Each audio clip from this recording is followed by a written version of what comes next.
My parents want to leave my adopted son out during Thanksgiving, calling him a bum, but the following year they show up with gifts so they won't be the bums. Hi, I'm a woman a little over 30, and I guess you could say I've been the black sheep of my family for as long as I can remember. I'm here to tell my story mostly because I still can't believe the nerve my parents had after a year of no contact, and let me tell you, their attempt at reconciliation was priceless. A little context first. I've always had a fairly normal relationship with my parents, although you could clearly see they favored my younger sister. I won't say it didn't hurt as a child, but over time I got used to it, because it wasn't as extreme as it is now. My sister and I are close, and she's the best sister I could ask for. That's the irony, because my sister is the one bothered by the favoritism more than I am. She has always been the one to point it out, especially when it's unfair to me, or now to my son Ron. Maybe that's why it didn't bother me so much when we were growing up. I don't fully understand why my parents had a favorite daughter, but I can imagine it. My sister was brilliant in school, and she was my parents' pride as we grew up, the kind of parents who always talk about her because they live through their children. In a way, they fulfilled their dreams through my sister.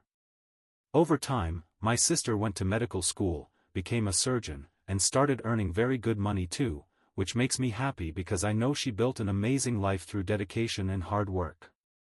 But that was her work, not mine. To my parents, though, her success was a medal they wore proudly. I also did well in my own way. I have a bakery that I built from scratch, something I'm immensely proud of, and I'm married to my husband, a successful lawyer by his own merit too. But to them, it simply didn't compare. She was a successful surgeon, their surgeon, and I was just a simple baker, not their baker. They never said it outright, but you can tell how people think when they drop comments wrapped in malice. My sister being a surgeon became a tool for them, one they used to bolster their own image in their social circles. They were so focused on money it was almost disturbing. I often heard them talking about other people's income, calculating and comparing salaries as if net worth determined a person's value. I shouldn't have been surprised when they began relying on my sister financially. At first it seemed innocent, asking her for help with a repair, an unexpected bill, or even those occasional vacations they couldn't afford. They never asked me for money because, well, I wasn't at their level, as they once so elegantly put it. But to my sister, they claimed she owed them for raising her and setting her on the right path.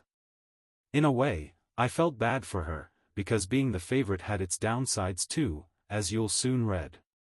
My sister confided in me, telling me how their requests grew in number and size. At one point they even asked her to help cover a significant part of the mortgage. She agreed, partly out of guilt, partly because she's just that generous. But of course, it didn't stop there. They began taking things for granted, treating her like a financial safety net. Every time they had a new expense, a home renovation, a car upgrade, or a luxury trip, they ran to my sister, making her feel guilty so she would pay for it. Eventually my sister began noticing the game. She started to see how they shifted from flattering her to subtly pressuring her with little reminders of everything they had done for her. She told me it wasn't until she overheard them one night talking about how they had won the lottery with her, because all their financial problems were solved, that things finally clicked. My sister told me, "I used to think they were just proud of me. But now I'm just a bank account to them. I spent my whole life working myself to death thinking I made them proud." I know many people come here to complain about not being the golden child, but in my sister's case, I'm glad I'm not. Now let me tell you a bit about my husband and my son. We tried to have a child, but unfortunately we weren't able to. So we adopted our son Ron. And my husband has been an incredible father from day one. He may have his demanding career with long weekly hours, but he still tries to be as present as possible. When we introduced Ron to my parents, they were polite enough, but distant, as if they didn't really want him. As usual, they never said exactly what they thought, but they made it clear through those carefully crafted comments meant to get a point across. My sister was a completely different story. She went from being the best sister to being the best aunt a child could ask for. Ron loves his aunt and loves spending time with her. He loves that she's a surgeon, but for very different reasons than my parents. He asks all kinds of gross questions about procedures that only kids would enjoy. I guess we already know what Ron wants to be when he grows up. Thanksgiving was always at my parents' house. But that particular Thanksgiving, my sister couldn't attend. Work sent her out of town at the last minute, and she felt terrible about it. Which was a problem, because we were going to be alone with my parents for the first time. My sister was always the buffer, the one who made everything more tolerable. Ron loves his aunt and loves spending time with her. He loves that she's a surgeon, but for reasons very different from my parents. He asks her all kinds of gross questions about procedures that only kids would enjoy. I guess we already know what Ron wants to be when he grows up. Thanksgiving was always at my parents' house, but that particular Thanksgiving, my sister couldn't attend. Work sent her out of town at the last minute, and she felt awful about it. Which was a problem, because we were going to be alone with my parents for the first time. My sister was always in the middle, which made everything more tolerable, but this last-minute change made it different. We had attended other Thanksgivings with Ron in the past. I thought this one didn't have to be any different. Well, it was, and I don't regret that it was. Without my sister present, my parents took off their masks and were as unpleasant as they could possibly be. They looked at Ron and said, "Oh, you brought him." My husband, who is used to dealing with unpleasant people all the time, replied, "Yes, we brought our son. Is there a problem with that?" He didn't say it rudely, but the tone of his voice was one of someone irritated. My parents looked at each other before my father, in a tone I can only describe as condescending, said, "Maybe Ron would be more comfortable playing outside. It's more appropriate for him." And then he added, in what I suppose he thought was a helpful tone, "A vagabond really can't be part of our family." I asked him to repeat that, because if he said what I thought he said, then we were going to have a serious problem. My husband was furious and told him he would kick his ass right then and there if he weren't a lawyer who knew it was a terrible idea. My father said nothing, but he made that kind of face you make when you don't want to say something but you say it anyway. My husband told me, "We're leaving," and took me by the arm, but I wanted to hear them say it again. And since neither my mother nor my father said anything, I asked them why they had decided to say this now, although I answered myself by saying that my sister's absence had completely removed their filter and allowed the garbage in their heads to spill out. Even while my heart was breaking over what had just happened, I grabbed Ron's hand and told him we were going home to have our own Thanksgiving, just the three of us. As we were leaving, I caught a glimpse of my mother's face. She looked surprised, but also a little smug, as if she had planned this. It was as if, with my sister not attending, there was no reason to have dinner with the daughter they don't care about and her family. Once home, my husband ordered pizza, our family's comfort food, and we had a movie marathon. It wasn't the typical Thanksgiving meal, but pizza and a movie aren't bad either. I am the biggest defender of that tradition in my family. That night, I called my sister. We had agreed to talk after dinner in case things went wrong, but I was surprised at how much worse they turned out. My sister was furious and kept apologizing for not being there and for how they treated us. She said, "They're absolutely disgusting." I knew they had their prejudices, but this is beyond anything I could have imagined. I told her not to worry because it wasn't her fault, and that I had decided to cut contact with them. She completely agreed, so much so that she also joined the crusade of cutting contact with our parents, though unfortunately not with the idea of eating pizza on Thanksgiving. First, because as a surgeon she doesn't like that kind of food after seeing so many patients with problems. And second, because she wanted our future Thanksgivings to have real food. I don't agree. Pizza is real food and very good, but we're not going to argue about that. Time passed, and my parents did not reach out, not to apologize, not to explain. Eventually, my sister confided that she had decided not to get married. Instead, she wanted to adopt, just like my husband and I did. She said she had seen how happy we were with our decision, and she wanted the same. She didn't have a man in her life, but she had always wanted to be a mother and give a home to a child without parents. It was as if everything fit perfectly. Fast forward about a year to the present. My parents showed up at my door out of nowhere with expensive gifts in hand and embarrassed looks on their faces. They didn't even say hello before launching into their explanation.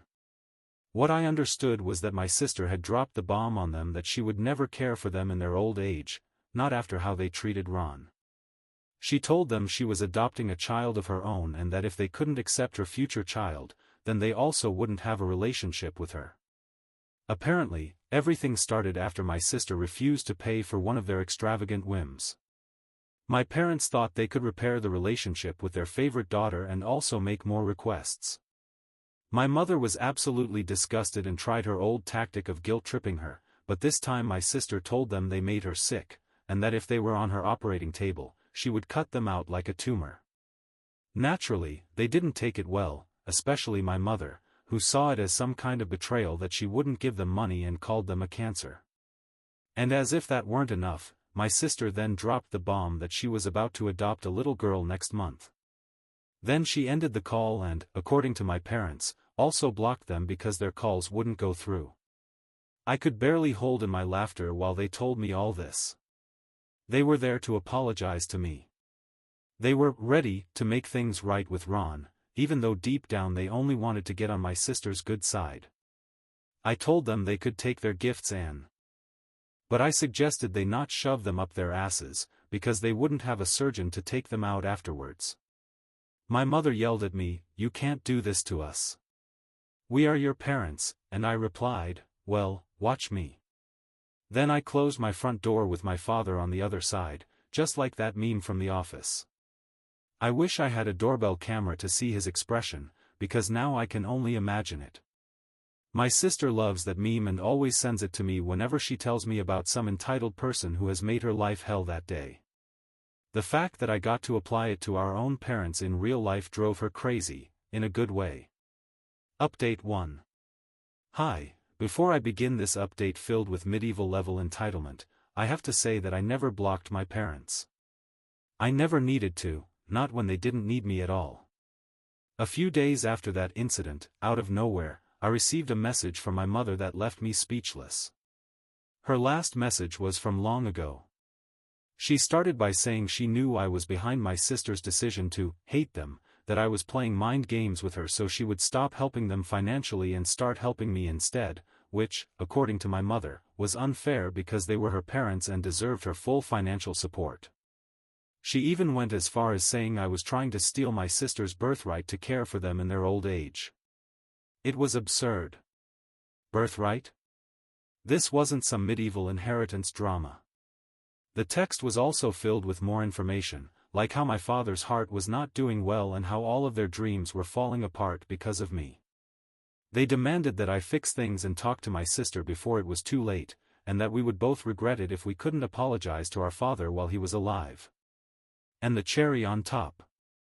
The message ended with an opportunity for me to stop being the black sheep of the family if I did what I was told. The part about it being an order is my interpretation, but it sounded far more like a command than a loving request from a mother who wanted her family united. The only unity she wanted was between their bank account and my sister's. What I call a parasite bank account, a very special kind that banks only hand out to entitled, parasitic parents like mine. Since she had taken the time to write such emotional, entitlement-filled, narcissistic, and probably illegal, messages, I thought it was only polite to reply. I wrote something short, to respect their time, unlike how they treated mine. Dear Mom. I think there might be some text hidden under all the entitlement in your message, but I'll try to extract the essence and respond to your concerns. I care very little about your financial problems or your heart issues. Until 5 minutes ago, I didn't even know either of you had one. Well, maybe there's medical proof that Dad has one, yours still needs confirmation, Mom. But without further delay, you both can rot in hell. Sincerely. The Black Sheep. I hit send, expecting some kind of reaction, and of course, the response came almost immediately. It was a long message, filled mostly with insults.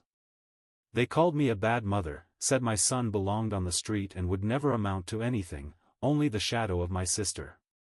They said I only resented my sister for being successful and helping them, and that's why I was so jealous and bitter with my life. Finally, before blocking them, they said they would rob us and then betray us, just like I was doing to them. They must have kept typing, but since it was a waterfall of messages, blocking them was the best decision for everyone, especially them, since I did them a favor before they injured their fingers from typing in so much fury. Update 2.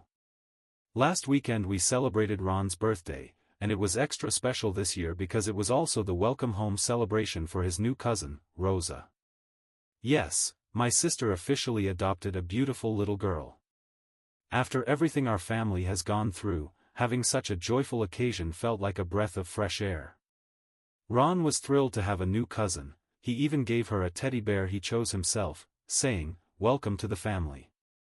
Yes, my face turned into a puddle after seeing that interaction. The best part? My sister is moving into the house right next to mine. We had always dreamed of living close to each other, but life had kept us in different places. Now, being on the same page about family values and raising our children in a loving, supportive environment, she found a house right beside ours. Ron and Rosa will grow up together. And my sister and I are so excited to build this little community of love and support for our children. And it doesn't stop there. At the birthday party, my sister told me she had opened a college fund not only for Rosa but also for Ron. She joked that it wasn't conditional on him studying medicine, though she wouldn't mind if he followed in her footsteps. Based on how Ron talks, it seems likely, though kids want to fly to the moon or ride a giraffe, and rarely end up doing it as adults. The only childhood thing I've kept is eating pizza. If you think my parents hate me for getting along with my sister, just wait until you hear how they reacted to the news about Rosa. To them, it's just another competition for my sister's money. They are completely insane, out of their minds. Not only do they disapprove of her adopting, but they also disapprove of her creating a fund for both street children, as they call them. They say it's a waste of money, that we're giving something so important to people we barely know, and that we're betraying our biological parents. This was after my sister called them to twist the knife a little. She said a bit of revenge is good for the heart, she's the expert on hearts, after all. I'm not going to contradict her. Update 3. Hello everyone, here I am with the third and hopefully last update of this wild ride. It turns out my mother and father somehow found a Facebook post my sister made after Ron's birthday celebration. She shared some adorable photos of Ron and Rosa celebrating together with a caption like, "An unforgettable day of laughter, cake, and a lifetime of memories." Of course, it was just a family post celebrating love, but it must have triggered something in them, probably their entitlement instinct. A few days later, my mother and father actually showed up unannounced at my sister's house, gifts in hand, demanding to see their precious granddaughter and fix things. Sounds familiar, doesn't it? I wonder why. Of course, they didn't do it to fix things with me. They probably showed up with the exact same gifts they brought to my house. My sister was caught off guard, but she told them they would not be meeting Rosa. To my parents, that was unfair because they were willing to accept her as part of the family, to make an exception because their daughter was worth it. And if she prevented them from meeting her, they could never give her all the love they supposedly had to offer. My sister asked them if that love was right there in the room. She asked what about Ron, because he was also their grandson, and they should love them both equally. But my father said that was nonsense, that they only had love for one, and that they had already made their choice.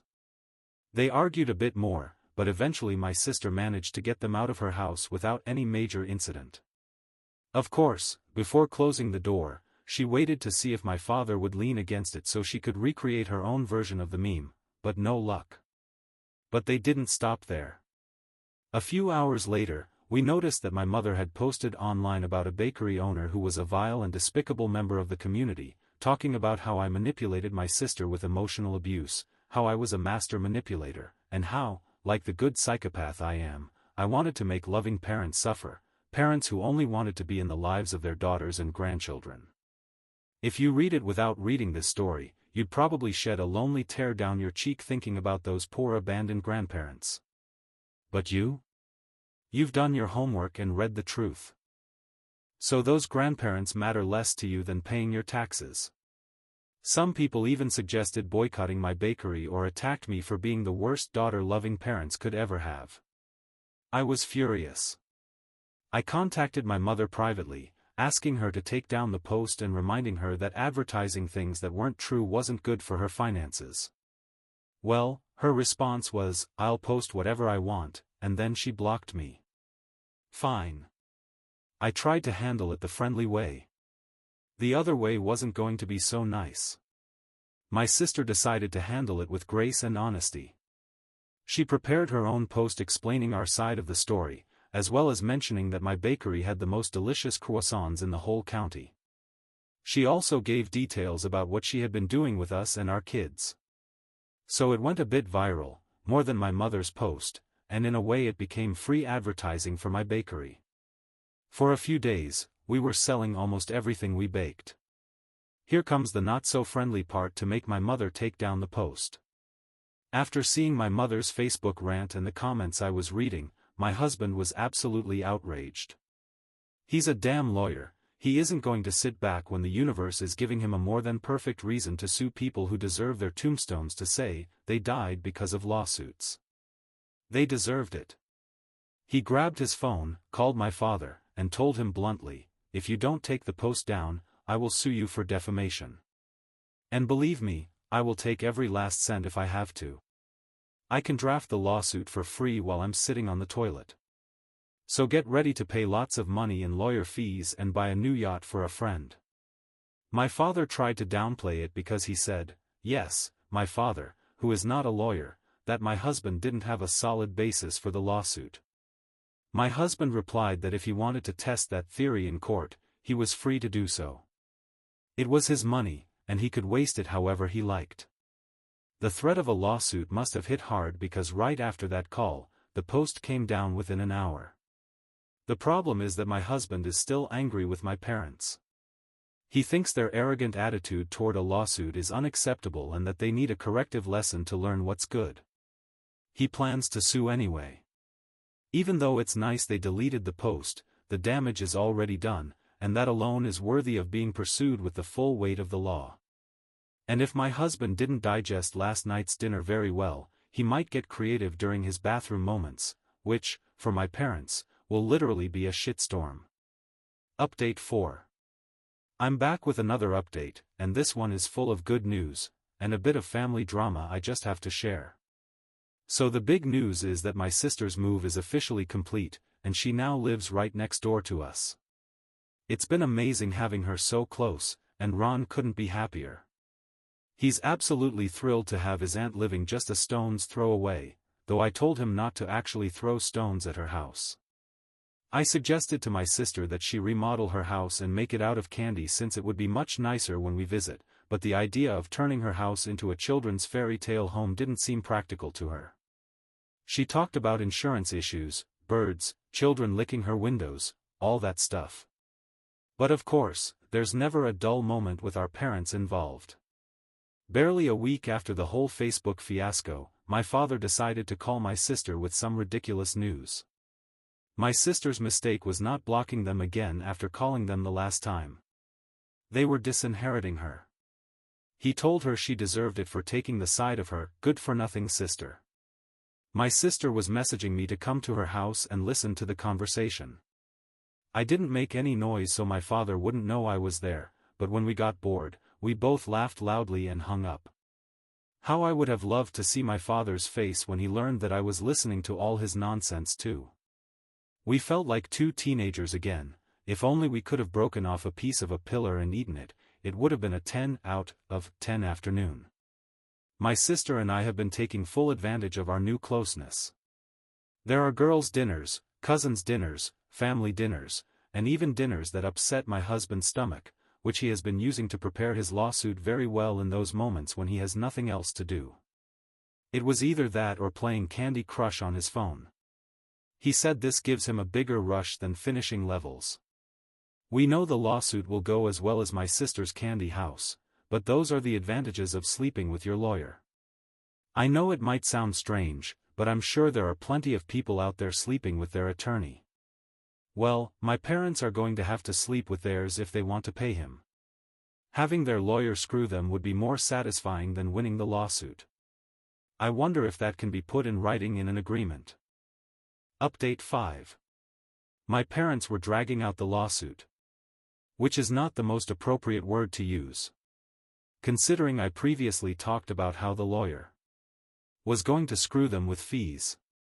My dad used his medical condition to try to delay this. You'd think it's a bad strategy, because it would imply more attorney fees. But my husband explained that it could actually look good in court. Since my father suffers from a heart condition, I asked my sister about it, but without seeing his medical exams, she couldn't tell me much. From what little we know, it's not a life-or-death condition. This dragged on. I haven't found a better word, and I like using it. For about 2 extra months. But after the trial, the judge ordered my parents to pay a small compensation for damages done to my business, plus my attorney fees. Which means my husband. My husband loved that, because he managed to get someone to pay him for going to the bathroom. He literally says he can now die in peace, because that had always been his childhood dream.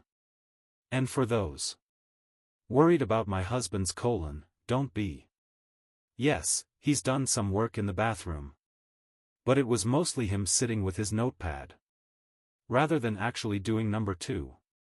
And if you believe in numerology, here you have my husband working while doing number 2. And my parents are too. I don't believe in coincidences. My sister took a much-needed vacation and took my son and her daughter with her. She was also happy about my husband's lawsuit, but hoped he wouldn't make bathroom working a habit. She said something about position, the prostate, and I don't know what else. God always finds a way to ruin the fun. That's her voice of reason. Because if her house were made of candy, or, God forbid, pizza, it would rain inside, and I would officially be diagnosed with diabetes. That doesn't happen to me at the bakery, because I like money more than eating what I sell. My parents are officially 2 vagrants. Not that they're walking along train tracks with a stick on their shoulders and their belongings tied at the end. But after the blow from the lawsuit, that's how I choose to believe they look. And maybe even more wrinkled. And maybe my mother with a crooked eye. I'm 97% sure they don't look like that. But in my imaginary world, where I still see my parents, that's how they look.